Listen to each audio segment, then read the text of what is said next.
Hello, this is Dr. Grande. Today I will analyze the case of Luciano Frattolin. First I'll look at the background of this case, move to the timeline of the crime, then offer my analysis. Luciano Frattolin was born sometime around 1980 in Ethiopia. His mother was Ethiopian and his father was Italian.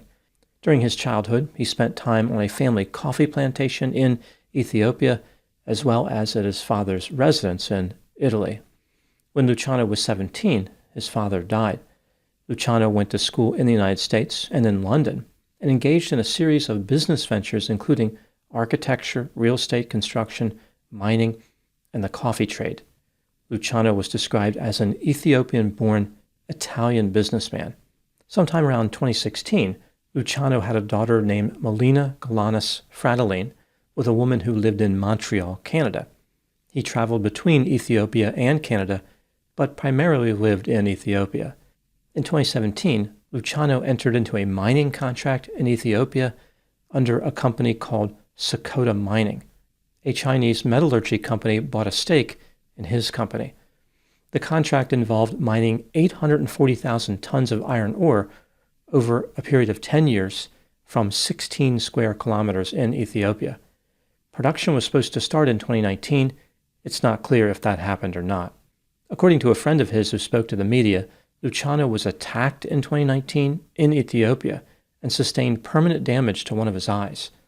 Melina's mother visited Luciano in Ethiopia as he was recovering and discovered he was dating another woman. This led to a separation. Melina's mother had full custody of her. Luciano continued to visit Canada to spend time with his daughter. The friend said that Luciano loved his daughter, but did not like the idea of being tied down. In 2020, Luciano started a business called Café Gambella on Bernard Street in Montreal, Canada. This was some type of coffee business. Now moving to the timeline of the crime. On Friday, July 11, 2025, Luciano Frattolin and his 9-year-old daughter Melina entered the United States for a vacation to New York and Connecticut. This vacation included spending time in New York City. They were in a gray 2024 Toyota Prius. 8 days later, on Saturday, July 19, 2025, at around 5:30 p.m., Luciano and Melina were captured on video surveillance in Saratoga Springs, New York. At around 6:30 p.m., Melina called her mother in Montreal and told her that she was on her way back to Canada. Luciano was supposed to return his daughter on this day, July 19. There was no indication that Melina was under duress when she called her mother. At 9:58 p.m., Luciano called 911 and reported that his daughter had been abducted.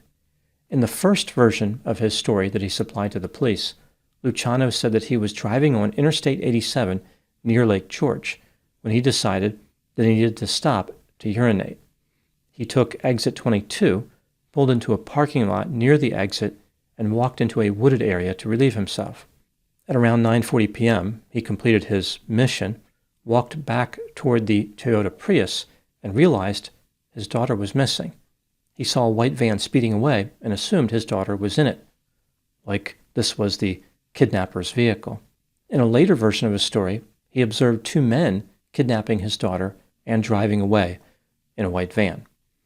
The police were concerned about the inconsistencies in his story. They were able to disprove Luciano's claim about a white van being in the area. On Sunday, July 20, the police found Melina's body in a shallow pond under a log near Ticonderoga, off Route State 74. This was 38 miles north of Lake George. Melina's cause of death was asphyxia due to drowning. The police said that she was murdered on Saturday, July 19, sometime between 7:40 p.m. and 9:12 p.m. They believed that her killer was her father, Luciano. On Monday, July 21, 2025, 45-year-old Luciano Frattolin was arrested and charged with second-degree murder and concealment of a human corpse. At the time I'm making this video, he is working his way through the criminal justice system. Now moving to my analysis. Presumably, Luciano Frattolin maintains his innocence. After all, he said that 2 men abducted his daughter. The state of New York disagrees. They have not released all their evidence to the public, but they believe their case against Luciano is strong. This brings me to the question, was Luciano guilty of murder? Let's take a look at the evidence both for and against the idea he was guilty, starting with the inculpatory factors. Luciano was involved in several business ventures. The only thing he was not involved in was success. He had some financial difficulties. Luciano was involved in at least 5 legal proceedings. For example, a bank was suing him for $150,000 in unpaid bills associated with his coffee business and a short-term rental property. Maybe Luciano was looking to ease his financial burden by eliminating child support. At the time of Melina's murder, Luciano was the only person known to be with her. They were in a vehicle together. Luciano claimed that he exited Interstate 87, walked into the woods, and urinated. Melina was supposedly kidnapped at 9:40 p.m. as Luciano was walking back to his vehicle. On July 19, 2025, sunset was at 8:30 p.m. It definitely would have been fully dark by 9:40 p.m. Not even a little sunlight would have been visible in the sky. Luciano would have people believe that he walked into the woods in the dark. Why didn't he just stop at a rest area or at a gas station where he could use a restroom? Even if Luciano was telling the truth about taking a magical nighttime stroll into the woods, how would the kidnappers have known that his daughter was alone in the vehicle? The 2 male kidnappers could not have planned the abduction because they had no way of knowing that Luciano was going to stop there. Luciano would have people believe that these 2 men were just driving around hoping for the opportunity to kidnap a girl. They just randomly stumbled upon Melina sitting alone in a vehicle and thought to themselves, this is our lucky day. The white van is a suspicious touch in Luciano's story, a go-to cliche of every bad kidnapping tale. Claiming a white van was involved in a kidnapping is the criminal equivalent of the "my dog ate my homework" excuse. If Melina really was kidnapped, why did Luciano offer multiple versions of his story? The police said they were able to disprove the part of Luciano's story where a white van was in the area. Melina's body was discovered in Ticonderoga, an area that investigators said Luciano had visited. Now moving to the exculpatory factors, Luciano had no criminal history and no indication of mental health difficulties. Melina's mother said that she had no reason to believe Luciano would harm Melina. There were no witnesses to the crime, and there was no video. It's technically possible that Luciano was telling the truth. When considering all the evidence in this case, do I believe that Luciano was guilty of murder? Yes, I believe he was guilty in reality, but the police need to release the rest of the evidence to prove his guilt beyond a reasonable doubt. Based solely on what the police have said so far, there are too many unknowns. What do I think happened in this case? This is just a theory, my opinion. Luciano Frattolin liked to pretend that he was some type of big-shot businessman. He entered into various business deals, but it's not clear if he had any idea what he was doing. Luciano said that he studied the humanities and social sciences. How would that educational background prepare somebody for opening an iron mine or running a coffee business? Luciano appeared to be a big fan of himself. He said that he had a pragmatic understanding about the complexities of life that motivated him to maintain an understanding of the world grounded in a distinct cross-cultural ethos. This type of overconstructed language is common among people without talent trying to convince others they have talent. This is the type of language often seen in LinkedIn profiles. One of Luciano's friends said that he enjoyed displaying his wealth. He had a Land Cruiser and a Porsche. Supposedly, he was one of the first people to bring a Porsche into Ethiopia. Luciano wanted people to believe that he treasured his daughter, and she served as an inspiration for him to fight against social injustice. On a website, which was later deleted, he wrote, quote, "Luciano currently spends as much time as he can in Montreal, Canada, with his beautiful daughter, Melina. As the light of his life, she is the inspiration for, well, everything.